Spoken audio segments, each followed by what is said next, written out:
अब कितने बच्चे जो गरीब गुरबा के बच्चे हैं, जब से बंद हुआ मधुशाला तब से गरीब के बच्चे जा रहे हैं पाठशाला। कि किस तरह की मानसिकता के लोग हैं जो शराबबंदी के कारण जो आज हमारे समाज में अमन चैन है। अब अगर कानून का भय है, आज आप क्या चौक चौराहे पे देखते हैं कि बोतल लेके हाथ में घूमते हुए नजर आता है क्या? वो बड़े लोग हैं और बड़ी बड़ी बातें करते, सब दिन ठिका पे काम किए हैं, वो उस तरह की बात सोचते हैं। आपको जो भीड़ आई थी, क्या गरीबों की भीड़ थी? कोई गरीबों का भीड़ नहीं था। जब से बंद हुई मधुशाला, बच्चे जा रहे पाठशाला। नमस्कार, मैं सच्ची श्यामली सिंह और आप देख रहे हैं the SD news. Prashant Kishor ने अपनी पार्टी स्थापित कर ली है और साथ ही ऐलान किया है कि वो शराबबंदी को हटा देंगे। इस बात पर परिवार और संचार मंत्री शीला मंडल ने क्या कहा, आइए जानते हैं। तो इससे तो साफ जाहिर होता है ना, उसकी मानसिकता जाहिर होता है। वो कहते हैं कि इतने लोगों का उससे रोज होगा, शिक्षा में पैसा जाएगा। तो बता दीजिए कि आज कितने लोगों का घर उजागर हुआ शराबबंदी से। अब कितने बच्चे जो गरीब गुरबा के बच्चे हैं, जब से बंद हुआ मधुशाला तब से गरीब के बच्चे जा रहे हैं पाठशाला।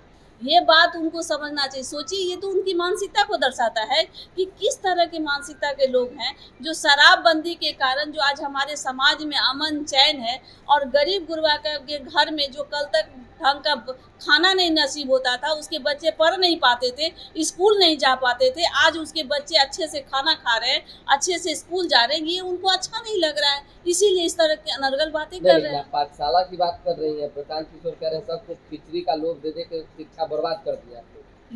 ये किसने आपको कहा?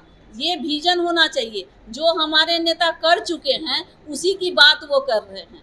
आप समझिए कि खिचड़ी क्या आप समझ रहे हैं कि जो कोई भी बच्चे को आप पढ़ाने के लिए, हम गरीब गुरबा लोग हैं, हम लोग अति पिछड़ा समाज से आते हैं, हमने गरीबी को देखा है और हमको पता है कि बकरी के जो पालता है उसके लिए बकरी का क्या इम्पोर्टेंट है, सब लोग नहीं समझ सकते हैं। बोलना और करना, हमारे नेता ने तो जमीन पे साबित करके दिखाया कि गरीब गुरबा को भी हम अगर व्यवस्था देंगे तो उसका बच्चा पढ़। आज बताइए, पंचायत स्तर से प्रखंड स्तर तक स्कूल कॉलेज का जो निर्माण हुआ है, आप लोग को याद नहीं होगा, आप तो यंग हैं, उतना नहीं पता होगा कि पहले स्कूल कितने किलोमीटर में हुआ करता था।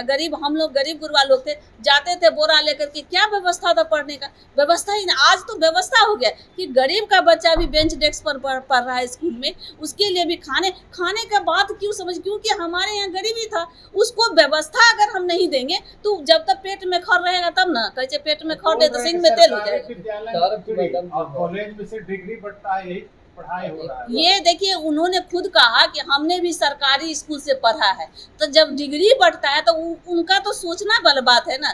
देखिए, हम लोग भी सरकारी स्कूल से पास आउट हैं, ऐसा नहीं है। आज हमारे बच्चे, आप देखिए बिहार में कि जो परसेंटेज दर कितना बढ़ा है। पहले क्या था, लड़कियों का परसेंटेज दर कितना था जी? 8 था, 12 था मुश्किल से। आज के देश में देखिए 98% हो रहा है। कैसे हो गया ये परिवर्तन? कहाँ से हुआ जा रहा है कि जब शराबबंदी हो रखा है बिहार में, बावजूद इसके जो है सूखे नशे का लोग लत कर रहे हैं, घर घर शराब मिल रहा है और बिहार को लॉस भी हो रहा है। उससे बढ़िया है कि फायदा होगा बिहार को। नहीं, देखिए ऐसी बात नहीं है। कोई सबसे बड़ी बात है कि आप कोई भी व्यवस्था को स्थापित करना अपने आप में एक बहुत बड़ा मौन क्रांति है, जो नीतीश कुमार जी ने किया है पूरे बिहार में। आज पूरा बिहार ही ऐसा राज्य है जो एक मिसाल बना हुआ है।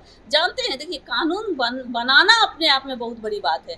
आप अगर कानून का भय है, आज आप क्या चौक चौराहे पे देखते हैं कि बोतल लेके हाथ में घूमते हुए नजर आता है क्या? कहीं नहीं नजर आता है। एक जमाना था, हम लोग को भी याद है, पटना जैसे जगहों में भी अगर 8 बजे सब्जी लाने जाते थे तो 10 बाहर निकलना मुश्किल था कि वहां पे लगता था कि कौन पी पा करके क्या करेगा। लेकिन हम मान रहे हैं, हम लोग झेले हैं उस प्रताप को। घर घर शराब पहुंच रहा है, मान रहे हैं? नहीं, क्यों मानेंगे? आपको ये मानना होगा कि आज शराबबंदी के कारण आज महिलाएं से, गाँव में जाइए, जो लोग इतना बात कर रहे हैं ना, वो बांट देंगे सब चीज। अरे प्रलोभन दे करके, वो लोग तो प्रलोभन दे करके 10 आदमी बुला ले, लेकिन वो जो सोचे हैं, विजन उनका है, उसको समझने की जरूरत है। वो बड़े लोग हैं और बड़ी बड़ी बातें करते, सब दिन ठिका पे काम किए हैं, वो उस तरह की बात सोचते हैं। क्या आपको नहीं पता है कि ये पहले शिक्षा पर कितना बजट था, आज के डेट में शिक्षा पर कितना मुख्यमंत्री जी ने बजट दिया है? लेकिन कल जो लोग जुटा, आपको कर्पूरी चर्चा में आपने लोग देखा था ना, मुख्यमंत्री जी के ही लोग थे ना। आपको जो भीड़ आई थी, क्या गरीबों की भीड़ थी? कोई गरीबों का भीड़ नहीं था।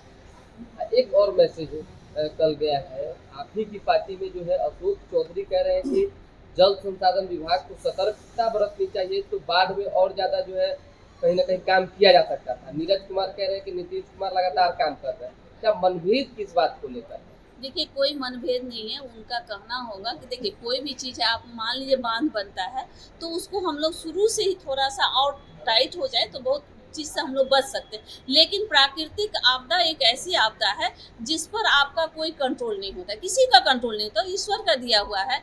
और बाढ़ वाला हम लोग का कोसी बेल्ट है, जानवे करते हैं, शोक नदी कहा जाता है वहाँ बाढ़ वाला। और आप लोग जो लोग कहते हैं इस तरह की बात को समझना चाहिए कि आज पूरे बिहार में, पहले का हम लोग भी देखे गांव का गांव ही होता था, लेकिन आज तो बांध सभी जगह बनने से बहुत ज्यादा लोगों को आराम भी आराम मंत्री हुआ। कह रहे हैं, जो लोग कहा आप ही के मंत्री कह रहे हैं कि पहले जो व्यवस्था अगर पहले से की जाती तो और ज्यादा ठीक रहता। नहीं, ऐसा उनका ये कहना होगा। जो आज नेपाल सरकार से हम लोग की बात हो रही है, शुरू से ही लगा हुआ है कि उसमें जो नहीं, बनने आपके की बात है, अधिकारी देखिए को सुनिए रोक पहले रहे हैं। जो सदर बात साल से आप आप लोग हैं, जब से आप केंद्र में भी हैं, बिहार में भी हैं, देखिए, कितना दिन लगेगा बात आप करने में सुनिए नेपाल बात, सरकार नहीं को? आप जो कह रहे हैं ना केंद्र लोग में की बात है, नहीं नहीं सुनी जा रही आप है। समझिए ये कोई बिहार सरकार या भारत सरकार की बात नहीं है, दूसरे कंट्री की बात है। और वो लोग कितना राजी होते हैं उसमें ना बात बनता है, बात चल रहा होगा। ठीक है, ठीक है। ठीक।